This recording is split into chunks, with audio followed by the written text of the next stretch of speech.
নমস্কার বন্ধুরা, আজকে আমি আমলকির আচার রেসিপি শেয়ার করব। অনেকেই ভেবে থাকেন আমলকির আচার বুঝি খেতে ভালো লাগে না, কিন্তু না, অন্যান্য আচারের মতন আমলকির আচারও খেতে বেশ ভালোই লাগে।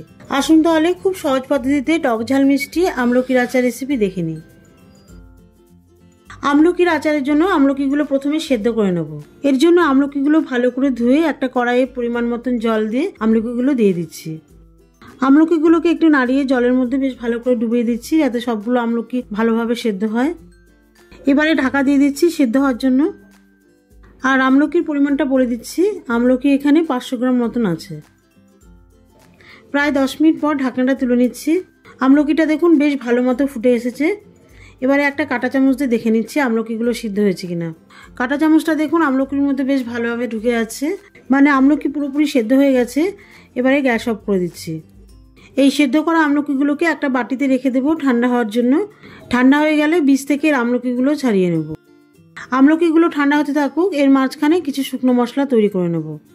একটা স্টিলের পাত্রে প্রায় 1.5 টেবিল চামচ মতন মৌরি, অল্প একটু মেথি। মেথির পরিমাণটা বেশি লাগবে না, মেথি বেশি দিলে আবার তিতো হয়ে যাবে।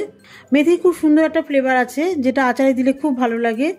এর সাথে দিয়ে দিচ্ছি 1 চামচ গোটা ধনে। এই সব সুগন্ধিযুক্ত মশলাগুলোকে শুকনো ভেজে নেব।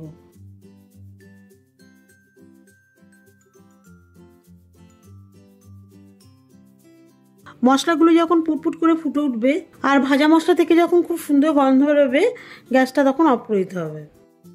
মশলাগুলো দেখুন খুব সুন্দর ভাজা হয়ে গেছে। এবার এটাকে ঠান্ডা করে গুঁড়ো করে নেব। মশলাটা ওইদিকে ভেজে নিয়েছি, আর এদিকে আমলকিগুলো ঠান্ডা হয়ে গেছে। এখন আমলকিগুলো বীজ থেকে ছাড়িয়ে নেব। একটা করে আমলকি হাতে নিয়ে একটু আঙুল দিয়ে চাপ দিলেই দেখুন আমলকি আলাদা হয়ে যাচ্ছে। তো এইভাবে আমলকির মধ্যে একটু চাপ দিয়ে দিয়ে আমলকিগুলোকে বার করে নিতে হবে। আর দেখুন বীজটাও আলাদা হয়ে যাচ্ছে খুব তাড়াতাড়ি। ঠিক এইভাবে প্রত্যেকটা আমলকিকে বীজ থেকে আলাদা করে নেব।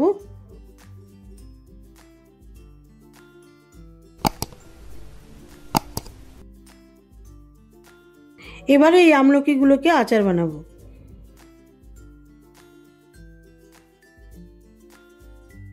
কড়াই দিয়ে দিচ্ছি সর্ষের তেল।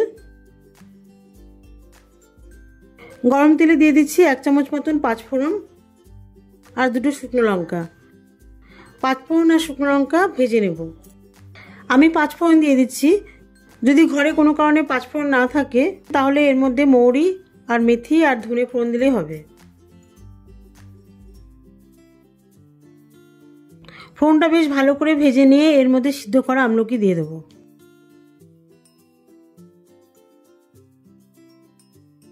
আমলকিগুলো 2 মিনিটের মতো তেলের মধ্যে হালকা নেড়ে চেড়ে নেব।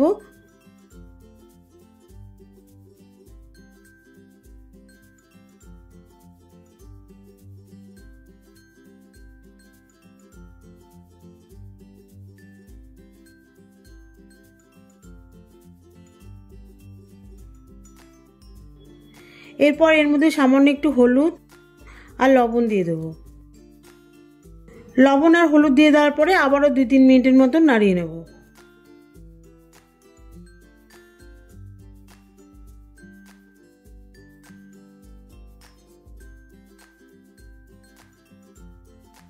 আমলকিগুলো হালকা ভাজা হয়ে গেলে এর মধ্যে গুড় দিয়ে দেব।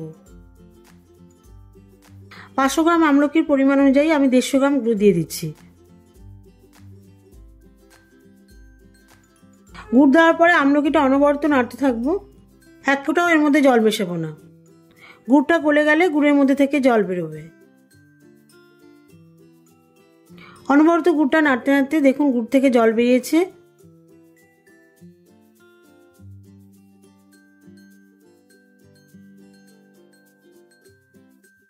এখন একটুখানি শুকনো লঙ্কা গুঁড়ো দিয়ে দিচ্ছি। এতে করে আচারের মধ্যে একটা ঝাল ঝাল টেস্ট আসবে, খেতেও ভালো লাগবে। লঙ্কার গুঁড়োটা আমলকির মধ্যে ভালোভাবে মিশিয়ে দিচ্ছি।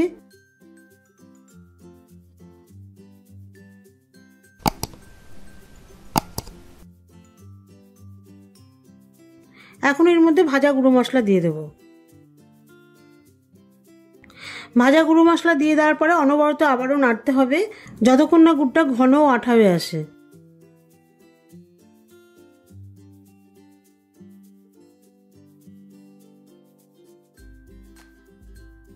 গুড়টা দেখুন ঘন ও আঠা হয়ে এসেছে।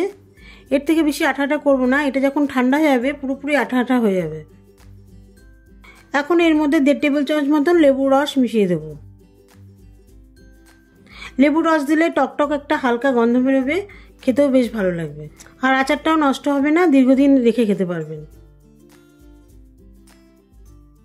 লেবুর রস দিয়ে দেওয়ার পর 3 মিনিটের মতো নাড়াচাড়া করে গ্যাস অফ করে দেবো।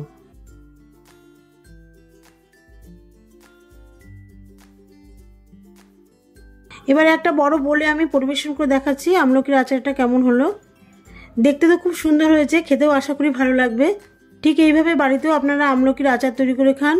দেখা হবে পরবর্তী ভিডিওতে নতুন কোনো রেসিপি নিয়ে। ভালো থাকবেন, সুস্থ থাকবেন।